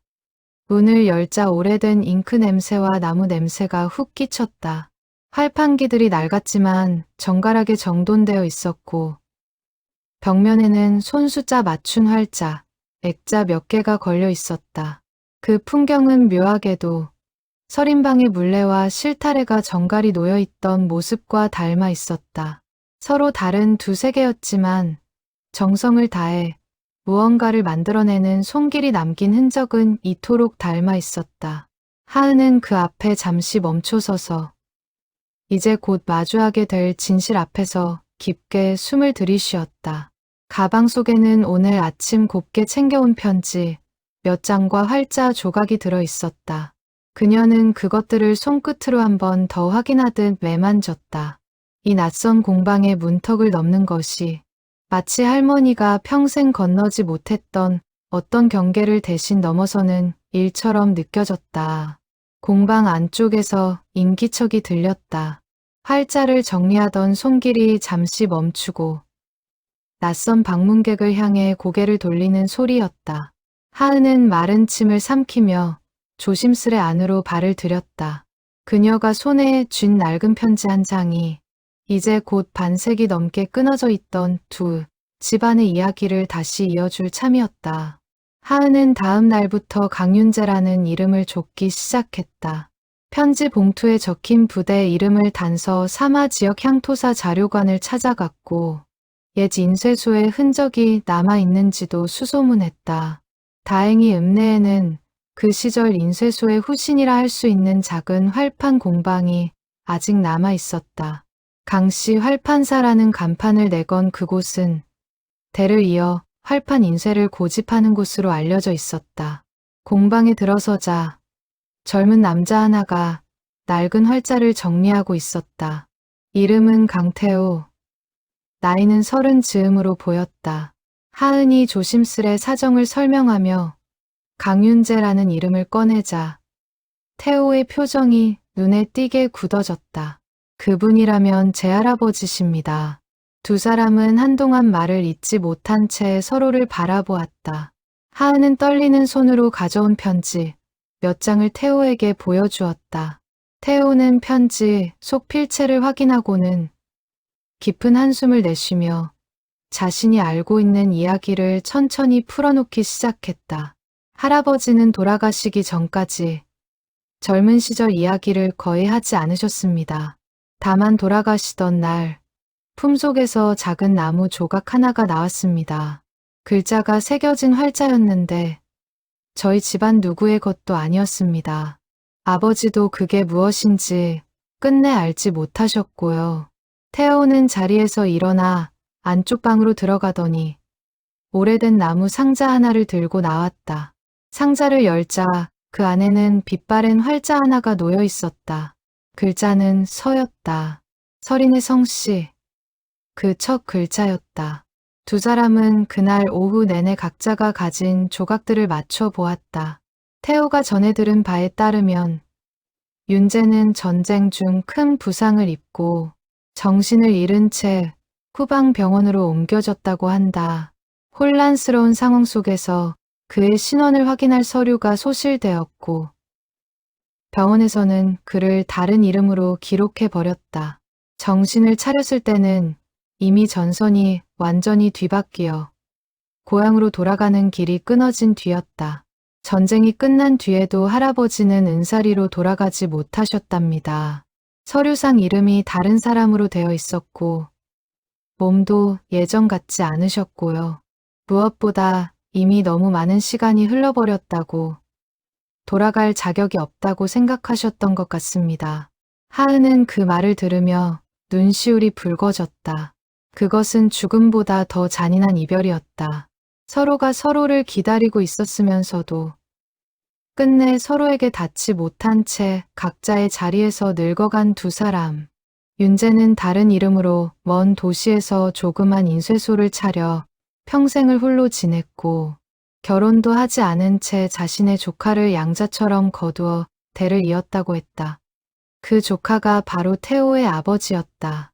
할아버지는 돌아가시는 순간까지 그 활자를 손에서 놓지 않으셨습니다. 저희는 그게 무슨 뜻인지 몰랐는데 이제야 알 것 같습니다. 태호의 목소리가 잠겨들었다. 하은은 가방에서 서린이 마지막으로 완성한 활자, 린 자가 새겨진 나무 조각을 꺼내 태호 앞에 나란히 놓았다. 서와 린, 두 글자가 오랜 세월을 건너 마침내 나란히 놓이는 순간이었다. 두 분 다 서로를 원망하지 않고 그저 각자의 자리에서 기다리셨던 거네요. 하은의 말에 태호는 말없이 고개를 끄덕였다. 창밖으로 저무는 햇살이 낡은 활판기 위로 길게 드리워졌다. 두 사람은 한참 동안 아무 말 없이 각자의 손에 놓인 작은 글자 조각을 바라보았다. 태호는 잠시 후 자리에서 일어나 공방 한쪽 벽에 걸린 낡은 사진 액자를 가져왔다. 흑백 사진 속에는 나이 지긋한 노인이 활판기 앞에 서 있었다. 강인해 보이면서도 어딘가 쓸쓸한 눈빛이었다. 이게 할아버지십니다. 돌아가시기 몇 해 전 사진이에요. 하은은 사진을 받아들고 오래도록 들여다보았다. 사진 속 노인의 눈빛에서 그녀는 문득 할머니 서린의 눈빛을 떠올렸다. 먼 곳을 바라보는 듯한, 그러면서도 무언가를 놓지 않으려는 듯한 눈빛이었다. 두 사람은 평생 다른 이름, 다른 장소에서 살았지만 같은 그리움을 품고 같은 눈빛으로 늙어갔던 것이다. 할아버지는 왜 끝내 고향을 찾지 않으셨을까요? 신원이 바뀌었다고는 해도 시간이 지나면 바로잡을 수도 있었을 텐데요. 하은의 물음에 태호는 잠시 생각에 잠겼다가 조심스레 입을 열었다. 제 생각에는 두려우셨던 것 같습니다. 돌아갔을 때 서린이라는 분이 이미 다른 삶을 살고 계실까 봐요. 혹은 자신이 너무 많이 변해버려서 예전의 자신으로 돌아갈 수 없을까 봐요. 차라리 마음속에서만 온전한 모습으로 남겨두고 싶으셨던 게 아닐까 싶습니다. 그 말에 하은은 가슴이 먹먹해졌다. 그것은 두려움이면서 동시에 사랑의 한 형태였다. 상대를 자신의 불완전한 모습으로 실망시키느니 차라리 홀로 그리움을 안고 사는 쪽을 택한 것이다. 어쩌면 서린 역시 비슷한 마음이었을지 모른다. 다른 이와 혼인하여 그를 잊은 것처럼 보이느니 차라리 평생 홀로 기다리는 쪽을 택했던 것처럼 두 사람은 그날 늦은 밤까지 공방에 앉아 각자가 가진 기록들을 정리했다. 편지의 날짜와 활자의 새김, 사진 속 배경까지 하나하나 맞추어 보며 두 사람은 서린과 윤재의 이야기를 최대한 온전한 형태로 복원해 나갔다. 그것은 마치 두 사람이 함께 반세기도 더 지난 이야기의 마지막 장을 대신 써 내려가는 작업과도 같았다. 정리하던 중 태호는 서랍 깊숙한 곳에서 낡은 공책 한 권을 더 꺼내왔다. 할아버지가 말년에 홀로 적어둔 일기 비슷한 기록이었다. 대부분은 인쇄소 운영과 관련한 짧은 메모였지만 몇몇 장에는 뜻 모를 문장들이 적혀 있었다. 오늘도 그 밭에 흰 꽃이 눈에 밟힌다. 이제는 얼굴도 흐릿한데 손끝의 감촉만은 어제 일처럼 선명하다. 돌아갈 수 없다면 적어도 이 활자만은 살아있게 하자. 언젠가 누군가 이 글자를 발견한다면 그것으로 충분하다. 하은은 그 문장들을 읽으며 윤재가 단순히 기억을 잃거나 포기한 것이 아니라 자신만의 방식으로 끝까지 서린을 기억하고 있었다는 것을 확인할 수 있었다. 그는 매일같이 활자를 새기고 책을 찍어내는 일 속에 자신의 그리움을 조용히 새겨넣고 있었던 것이다. 할아버지 공방, 이름이 원래는 다른 이름이었는데 어느 날 갑자기 지금 이름으로 바꾸셨다고 아버지께 들은 적이 있습니다. 강씨 활판사로요. 그냥 성씨를 넣은 흔한 이름이라 생각했는데 태호는 말끝을 흐리며 하은을 바라보았다. 하은 역시 같은 생각을 하고 있었다. 어쩌면 그것은 단순한 상호가 아니라 언젠가 서린이 이 이름을 보고 자신을 알아봐 주기를 바라는 아주 희미하고도 간절한 신호였을지도 모른다는 생각이었다. 물론 그 신호는 끝내 서린에게 닿지 못했다. 그러나 반세기가 지나 두 사람의 손녀와 손자가 마침내 그 신호를 알아차린 것이다. 태호는 공책의 마지막 장을 넘기며 낮은 목소리로 읽어 내려갔다. 이 활자가 언젠가 누군가에게 닿기를. 그것이 윤재가 남긴 마지막 문장이었다.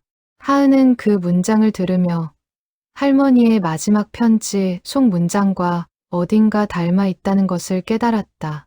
두 사람은 서로 다른 언어로 그러나 같은 마음으로 서로에게 닿기를 빌고 있었던 것이다. 밤이 깊어 하은이 자리에서 일어설 무렵 태호는 문 앞까지 그녀를 배웅하며 조용히 말했다. 오늘 이 이야기를 들려주셔서 감사합니다. 저희 가족 모두 오랫동안 궁금해하던 물음표 하나를 이제야 지울 수 있게 됐습니다. 하은은 그 말에 옅게 웃으며 고개를 저었다. 저야말로 감사해요. 할머니가 평생 지켜온 마음이 헛되지 않았다는 걸 이제야 확인할 수 있게 됐으니까요. 두 사람은 그렇게 공방 앞에서 오래도록 마주 서 있었다.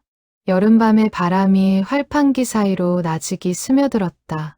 그날 이후 하은과 태호는 자주 연락을 주고받으며 각자가 알고 있는 이야기의 조각들을 맞추어 나갔다. 태호는 아버지에게서 전해 들은 할아버지의 마지막 나날들을 좀 더 자세히 들려주었다. 윤재는 죽기 며칠 전부터 원인 모를 그리움에 시달리며 종종 낯선 지명을 되뇌곤 했다고 한다. 은살이 나는 이름이었다. 가족들은 그것이 어디인지도 모른 채 그저 노인의 옛 기억 정도로만 여겼다는 것이다. 할아버지가 마지막으로 남기신 말씀이 있습니다. 실 잤던 손, 참 고왔는데 저희는 그게 무슨 뜻인지 몰랐는데 이제는 알겠습니다. 하은은 그 말을 전해 듣고 한참을 말을 잇지 못했다. 그녀는 할머니가 평생 자아온 실의 감촉을 그 청년이 죽는 순간까지 기억하고 있었다는 사실에 가슴이 저릿했다. 두 사람은 이 이야기를 각자의 가족들에게도 알리기로 했다. 외당 숙모를 비롯한 서린의 친척들은 처음에는 반신반의했지만 편지와 활자 그리고 두 집안의 기록이 하나둘 맞아떨어지는 것을 확인하고는 이내 눈시울을 붉혔다. 오랜 세월 동안 마을 사람들 입에 오르내리던 물레집 처녀의 알 수 없는 사연이 이토록 애틋하고 슬픈 진실이었다는 것을 그제야 실감한 것이다. 태호의 아버지 역시 뒤늦게 아버지의 이야기를 전해 듣고 오래도록 말을 잇지 못했다. 평생 무뚝뚝하고 말이 없었던 아버지가 실은 평생 한 사람을 그리워하며 살아왔다는 사실이 낯설고도 애틋하게 다가온 모양이었다. 봄이 되자 하은과 태호는 함께 은사리를 찾았다. 두 사람은 낡은 공방을 정리하고 서린이 평생 가꾸었던 밭에 나란히 섰다. 마침 그 해에도 밭 한쪽에서는 저절로 씨앗을 틔운 목화가 여린 잎을 내밀고 있었다. 태호는 그 자리에 서서 오래도록 밭을 둘러보았다. 할아버지가 그토록 그리워하시던 곳이 이렇게 평범하고 조용한 밭이었다니요. 평범해 보여도 이 밭에서 실이 태어나고 두 분의 마음도 함께 자랐던 곳이에요. 두 사람은 함께 밭 가장자리 평상에 앉아 이야기를 나누었다. 설인이 평생 앉아 신장로를 바라보던 바로 그 자리였다. 하은은 문득 이 자리에서 얼마나 많은 저녁들이 흘러갔을지 생각했다. 기다림으로 채워진 수천 번의 저녁들이. 할아버지와 할머니가 만약 다시 만나셨다면 무슨 말을 하셨을까요? 태호의 물음에 하은은 잠시 생각에 잠겼다가 조용히 답했다. 아마 별말 없으셨을 거예요. 그냥 오래 기다리셨죠. 정도. 두 분은 원래 말이 많은 분들이 아니셨으니까요. 두 사람은 그렇게 웃음 섞인 슬픔을 나누며 오후를 보냈다. 그날 저녁, 하은은 마을 어른들과 태호의 가족을 함께 초대해 작은 자리를 마련했다. 두 집안이 처음으로 한자리에 모인 날이었다. 설인과 윤재가 끝내 이루지 못했던 재회를 그들의 후손들이 대신 이루어낸 셈이었다. 밤이 깊도록 두 집안 사람들은 설인과 윤재의 얽힌 이야기를 나누었다. 누군가는 눈물을 훔쳤고 누군가는 오래된 사진첩을 꺼내 보였다. 원망이나 안타까움보다는 마침내 두 사람의 마음이 세상에 온전히 전해졌다는 안도감이 자리를 가득 채웠다. 자리가 무르익을 무렵 외당 숙모가 조용히 입을 열었다. 사실 나도 딱 한 번 설인 언니가 우는 모습을 본 적이 있다. 언니 어머니 돌아가시던 날이었는데 장례를 다 치르고 나서 혼자 밭에 나가 앉아 있더라고. 그때 처음이자 마지막으로 소리 내어 우는 걸 봤어. 근데 그게 어머니 때문만은 아니었던 것 같아. 그냥 이제 정말 온전히 혼자가 됐다는 걸 그날 처음 실감한 사람 같았어. 그 말에 자리에 있던 모두가 숙연해졌다. 태호는 그 이야기를 들으며 할아버지 윤재의 마지막 모습을 떠올렸다. 아버지의 말에 따르면 윤재 역시 생애의 마지막 순간 유독 평온한 얼굴이었다고 한다. 마치 오랫동안 짊어졌던 무언가를 이제야 내려놓은 사람처럼. 어쩌면 두 분 다 마지막 순간에는 서로가 여전히 자신을 기다리고 있다는 걸 알고 계셨던 게 아닐까요? 태호의 말에 하은은 조용히 고개를 끄덕였다. 그녀는 문득 그것이야말로 이 오랜 이야기가 전하고자 하는 진짜 위로라는 생각이 들었다. 두 사람은 끝내 다시 만나지 못했지만 서로를 향한 마음만큼은 단 한순간도 끊어지지 않았다는 것. 그 사실 하나만으로도 그들의 기다림은 결코 헛되지 않았다는 것이다. 밤이 이슥해지자 사람들은 하나둘 자리를 정리하고 돌아갔다. 하은과 태호는 마지막까지 남아 마당을 정리하며 이런저런 이야기를 더 나누었다. 두 사람 사이에는 어느새 단순한 인연을 넘어선 유대감이 자라나 있었다. 할머니와 할아버지가 끝내 잊지 못한 인연의 자리에서 손녀와 손자가 새로운 우정을 쌓아가고 있었다. 저희가 두 분 몫까지 가끔 이 자리에 와서 안부를 전하면 어떨까요? 하은의 제안에 태호는 웃으며 고개를 끄덕였다. 그렇게 두 사람은 매년 이맘때 이 밭을 함께 찾기로 조용히 약속했다. 며칠 후 태호는 자신의 아버지를 모시고 다시 은사리를 찾았다. 태호의 아버지, 즉 윤재가 거두어 기른 조카는 이제 칠순을 바라보는 노인이 되어 있었다. 그는 평생 아버지라 불렀던 윤재의 진짜 사연을 뒤늦게 전해 듣고 밭 앞에 서서 오래도록 움직이지 못했다. 아버지는 늘 이 흰 꽃 그림을 좋아하셨습니다. 어릴 때 저한테 종종 목화꽃을 그려 보여주시곤 했어요. 그게 어디서 온 기억인지 저는 평생 몰랐습니다. 그는 품속에서 낡은 스케치북 한 장을 꺼내 보였다. 서툰 솜씨였지만 분명 목화송이를 그린 그림이었다. 그 그림을 본 하은은 가슴이 뭉클해졌다. 윤재는 평생 고향의 이름도 설인의 이름도 입 밖에 내지 못했지만 손끝으로는 끊임없이 그 밭을 그리고 또 그리며 그리움을 달랬던 것이다. 노인은 밭 앞에 무릎을 꿇고 앉아 오래도록 흙을 어루만졌다. 그의 눈에서 뜨거운 눈물이 흘러내렸다. 아버지, 이제야 모시고 왔습니다. 늦었지만 이제야 왔습니다. 그 모습을 지켜보던 사람들 모두 숙연히 고개를 숙였다. 하은은 문득 이 순간이야말로 오랜 세월 이어져 온 기다림에 대한 가장 온전한 응답이라는 생각이 들었다. 설인과 윤재는 끝내 이 자리에서 다시 만나지 못했지만 그들의 마음을 이어받은 후손들이 마침내 이 자리에서 서로를 마주하고 있었다. 노인은 한참 만에 몸을 일으키며 품속에서 낡은 목화솜 조각 하나를 꺼내 보였다. 색이 다 바랬지만 분명 목화솜이었다. 그는 그것이 아버지의 유품 상자 속에 늘 함께 있었다고 말했다. 아무도 그 정체를 몰랐던 작은 솜뭉치가 이제야 비로소 제 이야기를 찾은 셈이었다. 그는 그것을 조심스레 밭 위에 내려놓았다. 반세기를 떠돌던 솜 한 조각이 마침내 제자리로 돌아온 순간이었다. 그날 저녁, 두 집안 사람들은 함께 저녁을 먹으며 오래도록 이야기를 나누었다. 처음 만나는 사이였지만 설인과 윤재라는 이름 앞에서 그들은 이미 오래전부터 알고 지낸 사람들처럼 편안했다. 태호의 아버지는 식사 도중 몇 번이고 눈시울을 붉히며 평생 궁금해하던 아버지의 침묵이 이제야 이해가 간다고 말했다. 하은은 그 모습을 지켜보며 오랜 세월 끊어져 있던 두 갈래의 그리움이 마침내 하나로 이어지는 것을 느꼈다. 여름이 되자 하은은 오랜 시간에 걸쳐 이불 복원 작업을 마무리했다. 그녀는 이불 속에서 꺼낸 편지와 활자들을 하나하나 정리해 별도의 상자에 보관하고 이불 자체는 원래의 모습에 가깝게 되살려 놓았다. 다만 이번에는 비어있던 자리에 설인과 윤재, 두 사람의 이야기를 짧게 기록한 작은 천 조각을 함께 넣어 두었다. 언젠가 먼 훗날 또 다른 누군가가 이 이불을 마주하게 될 때를 위해서였다.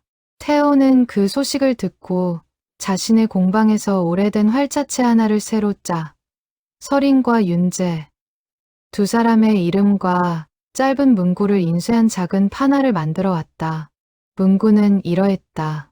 실처럼 가늘어도 끊어지지 않았던 마음. 여기 오래도록 피어나다. 두 사람은 그것을 공방 벽에 나란히 걸어 두기로 했다. 마을에서는 뜻을 모아 설인방 뒤편 밭 일부를 작은 기념 정원으로 가꾸기로 했다.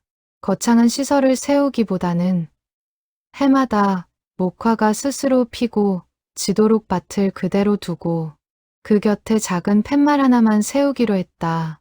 팻말에는 두 사람의 이름 대신 그저 이렇게만 적기로 했다. 기다림이 자란 자리. 광복절을 앞둔 어느 날 하은은 다시 한번 그 밭을 찾았다. 여름 볕 아래 하얗게 터진 목화송이들이 바람에 가볍게 흔들리고 있었다. 그녀는 그 앞에 쪼그려 앉아 오래도록 솜을 만졌다. 부드럽고 따뜻한 감촉이 손끝을 타고 전해졌다. 할머니가 평생 만졌을, 그리고 어쩌면 먼 곳에서 다른 이름으로 살았던 한 사람이 그토록 그리워했을 바로 그 감촉이었다. 그녀는 문득 생각했다. 사람의 마음이란 이렇게 질긴 것이구나. 전쟁도 세월도 심지어 이름조차 갈라놓지 못한 마음이 있구나. 설인과 윤재는 끝내 서로의 얼굴을 다시 보지 못했지만 그들이 남긴 실과 글자는 이렇게 두 집안의 후손들을 통해 다시 이어졌다. 미움도 원망도 없이 오직 그리움과 기다림만으로 채워진 이야기였다. 태호는 요즘도 종종 은사리를 찾는다. 공방 활판기 소리와 밭에서 들려오는 바람 소리가 묘하게 닮아 있다고 그는 말하곤 한다. 하은 역시 복원 일을 하며 낡은 물건들을 마주할 때마다 그 안에 담긴 사람의 마음을 함부로 지나치지 않으려 애쓴다. 이번 일을 겪으며 그녀는 깨달았다. 낡고 오래된 것일수록 그 안에는 누군가의 삶이 온전히 눌러 담겨 있다는 것을. 가을이 오면 밭에는 다시 하얀 목화가 필 것이다. 그 목화는 누구의 손에도 자아지지 않은 채 그저 스스로 피고 지기를 반복할 것이다. 그러나 그 자리를 지나는 사람들은 이제 알고 있다. 이 작은 밭 하나에 한 시대를 건너온 두 사람의 마음이 고요히 잠들어 있다는 것을. 하은은 밭을 나서며 마지막으로 한 번 더 뒤를 돌아보았다. 저녁 햇살이 목화밭 위로 붉게 내려앉고 있었다. 서린이 평생 앉아있던 그 평상 위로 오래전 그날처럼 조용한 바람이 스쳐 지나갔다. 이제 그 바람은 더 이상 기다림이 아니라 마침내 전해진 마음의 온기를 실어 나르고 있었다. 그해 가을, 하은은 복원을 마친 이불을 마을 작은 전시 공간에 잠시 내걸기로 했다. 대단한 행사는 아니었지만 마을 사람들과 인근에서 소문을 듣고 찾아온 이들이 하나둘 발걸음을 했다. 사람들은 이불 앞에 서서 오래도록 눈을 떼지 못했다. 낡고 빛바랜 무명천 한 채가 그 어떤 화려한 전시품보다 깊은 울림을 주었기 때문이다. 전시 마지막 날, 태호는 자신이 만든 활판 인쇄물 한 장을 이불 옆에 나란히 걸었다. 서린과 윤재 두 사람의 이야기를 짧게 담은 글이었다.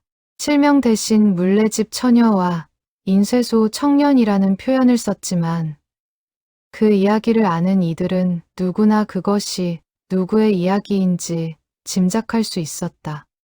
전시를 찾은 한 노부인이 이불 앞에서 오래도록 눈물을 훔치며 말했다. 나도 그 시절에 누군가를 기다려본 적이 있어요. 다행히 저는 다시 만났지만 세상에는 이렇게 끝내 만나지 못한 사람들도 많았죠. 이런 이야기가 남아있어서 참 다행입니다. 잊혀지지 않아서요. 하은은 그 말을 들으며 이 모든 과정이 단지 한 사람의 이야기를 복원하는 일이 아니었음을 깨달았다. 그것은 그 시절을 살아낸 수많은 이름 없는 사람들의 마음을 함께 복원하는 일이기도 했다. 세월이 다시 흘러도 은사리의 그 작은 밭에는 해마다 목화가 필 것이다.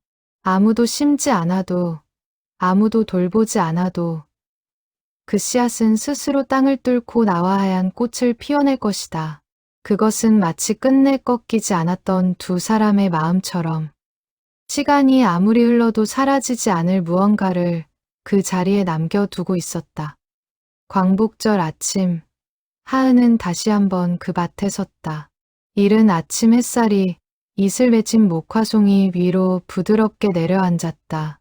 그녀는 손끝으로 솜 한 자락을 가만히 쓰다듬으며 작게 중얼거렸다. 두 분 다 이제는 편히 쉬세요. 그리움도 기다림도 이제 여기 이 밭에 고이 남겨두시고요. 바람이 밭을 스치고 지나갔다. 마치 오랜 대답처럼 목화송이들이 나란히 흔들렸다. 훗날 하은은 이 이야기를 자신의 복원 기록 노트 맨 마지막 장에 짧게 옮겨 적었다. 화려한 문장은 아니었다. 그저 있었던 일들을 담담히 나열한 기록이었다. 그러나 그녀는 그 기록 끝에 평소라면 쓰지 않았을 한 문장을 덧붙였다. 복원이란 결국 시간이 끊어놓은 것을 다시 이어주는 일이다. 천도, 종이도, 그리고 사람의 마음도. 그녀는 그 후로도 복원 일을 계속했다. 낡은 서책과 옛 옷감을 마주할 때마다 그녀는 예전보다 훨씬 조심스러운 손길로 그것들을 대했다. 어느 낡은 물건이든 그 안에는 누군가의 하루하루가 어쩌면 평생이 깃들어 있을지 모른다는 것을 이제는 알고 있었기 때문이다. 태호의 공방과 하은의 작업실 사이에는 그 후로도 오랫동안 왕래가 이어졌다.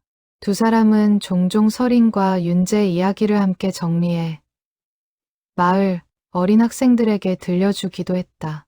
아이들은 그 이야기를 들으며 눈을 반짝였다. 미움도 원망도 없이 오직 그리움과 기다림만으로 채워진 사랑. 이야기가 화려한 동화보다 더 깊은 울림을 남긴다는 것을 그들도 어렴풋이 느끼는 듯했다. 은사리의 여름은 올해도 어김없이 찾아왔다. 목화밭에는 다시 하얀 꽃이 피어났고 그 곁의 작은 팻말은 여전히 조용히 자리를 지키고 있었다. 기다림이 자란 자리. 그 짧은 문장 하나가 반세기가 넘는 세월 동안 이어진 두 사람의 마음을 고요히 대변하고 있었다. 그리고 그 밭을 스쳐 지나가는 여름바람 속에는 이제 더 이상 슬픔이 아니라 마침내 완성된 하나의 약속이 실려 있었다.